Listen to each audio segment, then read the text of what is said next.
Hey guys, welcome back to another video with Lim Reviews. Today we're going to be checking out a very interesting device. This is the Black Shark 4 that I've been using for almost a week now. So it's a very exciting device right here because it comes with a lot of features at a very affordable price range. So this obviously is a gaming phone right here, and it just was launched in Malaysia for I think like a week ago or so. And the price here in Malaysia was RM2299, and depending on which country you're from, the pricing will definitely differ based on your region. Alright, so I actually have already unboxed this guy right here, and what came in the box was a pretty extensive list of items. Obviously, we do have the phone itself. We also have a very nice 67-watt charger in the box. It also comes with the Type-C cable at the back there.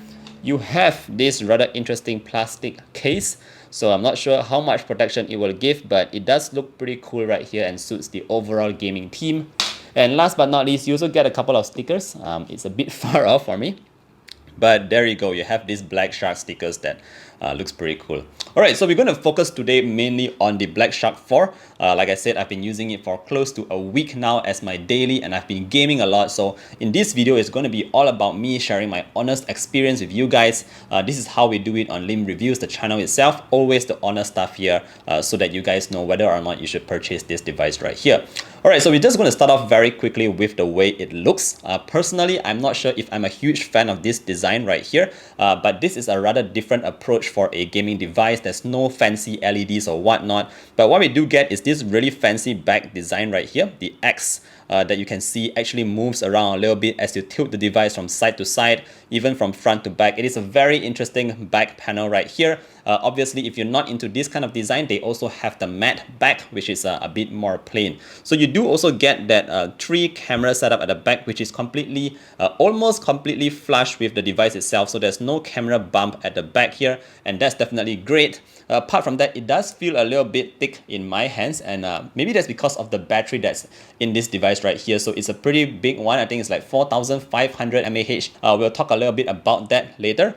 At the front, we are greeted with a very nice 6.67-inch AMOLED display with 144 Hz refresh rate. So this is definitely one of the better ones out there, but I'll talk a little bit more about that in a bit. At the front here, we also get our selfie camera. It is a very small camera cutout at the top, and I definitely appreciate this because it doesn't get in my way at all when I'm viewing the display head on. So in terms of top and bottom, the chin and that forehead, it is quite symmetrical here. You don't get a lot of bezels on top and bottom, and I definitely am digging the design of this device right here. So moving on to the sides, this is where we do have our fingerprint scanner that also acts as a lock button, and we also have 2 mechanical triggers right here that you can just activate by just sliding them up, and you have that additional 2 physical buttons that you can use to play your games and all that. So it's really cool. I like the mechanism. You do have a sound effect when you launch that up. I'm not sure if you can hear it, but yep. It feels very satisfying to just lock it up right there. And of course, you can also use this as a shortcut key. So I've programmed mine to turn on the flashlight. So I have like effectively a flashlight button going on right here. Just hit to on it and turn off. Very nice to use. On the left, we do get your volume rocker as well as a SIM card tray. So this is pretty much it. At the bottom right here, not forgetting, we also have our headphone jack, which is still here, your Type-C port, and of course, dual stereo speakers. Alright, so that's just a walkthrough on what this device looks like and is all about. Now let's talk a little bit more about the experience after using this Black Shark 4 here for that close to 1 week. So first up, I want to talk a bit about that display. So like I mentioned earlier on, this is a 144 Hz refresh rate, and I've been using it at its maximum refresh rate. Everything is blazing fast and smooth. To show you a quick example of this, I've actually launched this BMW pre-owned cars. No, I'm not buying a BMW. I can't afford that. But just look at how fast it just glides, guys. Like, it's really fast. And if you're coming from a 90 Hz display or something like that, you will definitely be able to see that difference. Look at that. It's just still scrolling and it's so buttery smooth. This is definitely one of the smoothest displays I've seen in quite a while now. And you can expect it to to just give you that very nice buttery kind of feeling throughout the entire UI. Everything is just freaking fast, guys. Apart from that, it also comes with the 720 Hz touch sampling rate, so it's super responsive. Every touch that you have is just like instant, and it's just so responsive, guys. So this is one thing that I did notice on the display of the Black Shark 4. Of course, I'm not exaggerating here. I'm used to using a lot of flagship devices, but you can definitely feel that the display on the Black Shark 4 here is just that bit more responsive and a bit more fluid, if you may.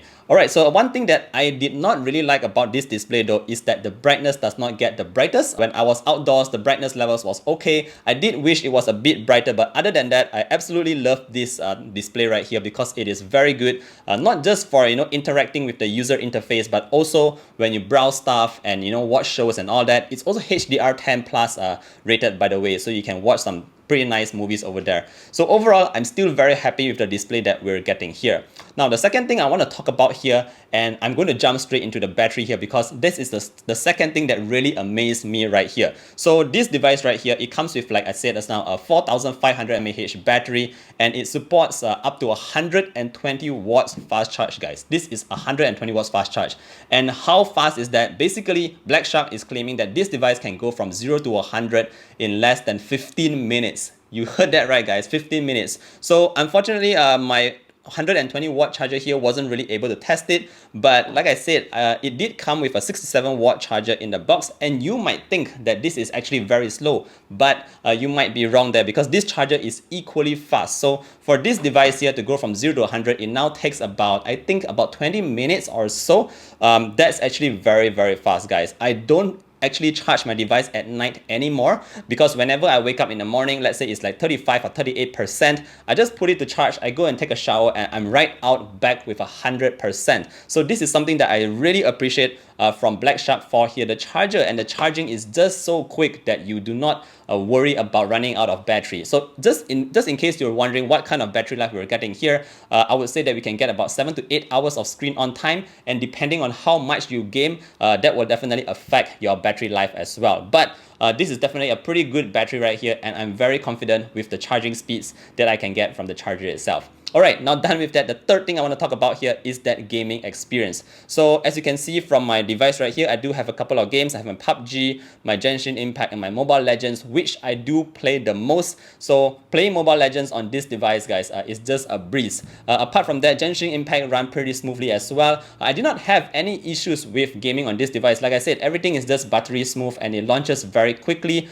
Obviously, it does tend to heat up a little bit ever so slightly when I play Genshin Impact, but that's because the graphics settings are at its maximum. It can support that, but just bear in mind that it will take a little bit of toll on that heat that you get at the back. But Black Shark 4 is saying that we do have this liquid cooling system at the back here, so it's not as warm as other devices that has the Snapdragon 870 in here. But yeah, it does get a little warm sometimes. But other than that, if you're playing like normal games like PUBG or Mobile Legends, it will just fly. Everything is just so smooth, and I enjoy every of my experience just gaming on this device right here.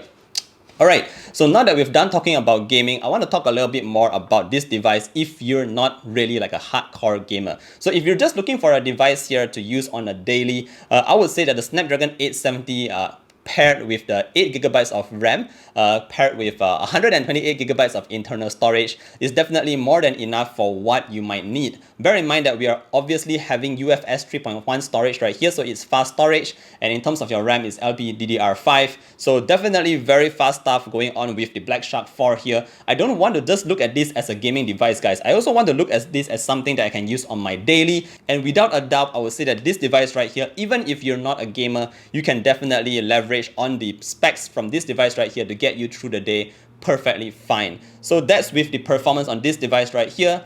Alright, so let's move on to the next point now. Let's talk a little bit about the cameras at the back, because we do have a triple camera setup at the back here. We have a 48 megapixel main sensor, an 8 megapixel ultra wide, and a 5 megapixel macro. So naturally, I did take a lot of photos using this camera itself because I wanted to test it out. But I must say that the camera here is definitely not its strongest point. But even while saying that, I must say that I'm quite impressed with the kind of details that it was able to capture with the Black Shark 4 right here on its 48 megapixel sensor. So here are a couple of sample images taken by the Black Shark 4 just for you guys to evaluate and see what kind of images you can expect to get from this device right here. Alright guys, now that I've done talking about that camera, let me talk about the other features that you can get from the Black Shark 4 right here. So first up, like I showed you guys earlier on in the video, we do have these side buttons here. They call it the mechanical shoulders or something like that. It's actually pretty good because not only can you use it for gaming, if you just hit it like this, you can activate your Shark Space 4.0 or something like that. And this is where you can get into your gaming settings. So you can set quite a lot of stuff here. If you just hit the settings button, you can actually choose what kind of features you want turned off during your games. So you can reject your calls, stop your notifications from coming in, just lock the brightness levels and a couple more stuff here. So that's a pretty nice thing right there that you can get from this Black Shark 4 right here. Apart from that, I want to talk very quickly about the haptics engine on this device right here. The haptics here is also very good to use. It comes with those subtle kind of haptic feedbacks that actually vibrate so that it is it feels different, guys, compared to your standard kind of smartphones. Of course, with gaming phones these days, we always have a pretty good haptic engine right here, and that's what I can say for the Black Shark 4 as well. Alright guys, last but not least, let's talk very quickly about the kind of audio quality that you can get from the Black Shark 4. So like I mentioned earlier on, we do have stereo speakers on top and bottom, and the audio quality coming from it is that it's quite good. The sound sounds great. We have decent bass and very crisp kind of audio, but the volume doesn't get the loudest right here. It's definitely not one of the loudest devices that I've heard from the kind of devices that I've tested. So let me just play a very quick sample for you guys to hear. This is about 1 arm's length from where I'm seated right here. So let's just play that music and let you get a quick example of what it sounds like.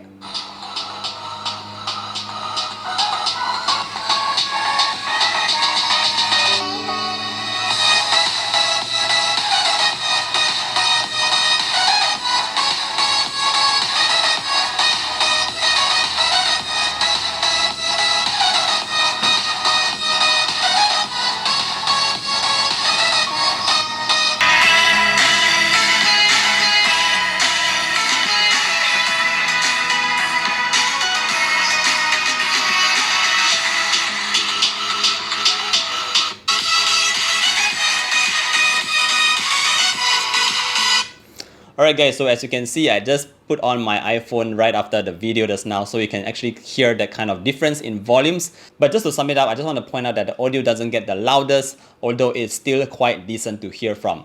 Alright guys, I think that's pretty much it from my experience that I want to share with you regarding the Black Shark 4 right here. Again, if you ask me, is this something that I would recommend? I would say definitely yes. If you're looking for something to game, or if you're just looking for a device to use on your daily and your budget happens to sit around RM2299, this is something that you should definitely check out because it comes with quite a long list of features here. Like I said, I especially like that 144Hz display, the 720Hz sampling rate. It also comes with a very fast charging, one of the fastest, if I'm not mistaken, that I've seen so far. And yes, there's just quite a lot to love about the Black Shark 4 right here, even after using it for 1 week now. Alright guys, if you have any questions regarding this device right here, please let me know down in the comment section below. I hope you've learned something from this video. I'll see you guys in the next one. Bye!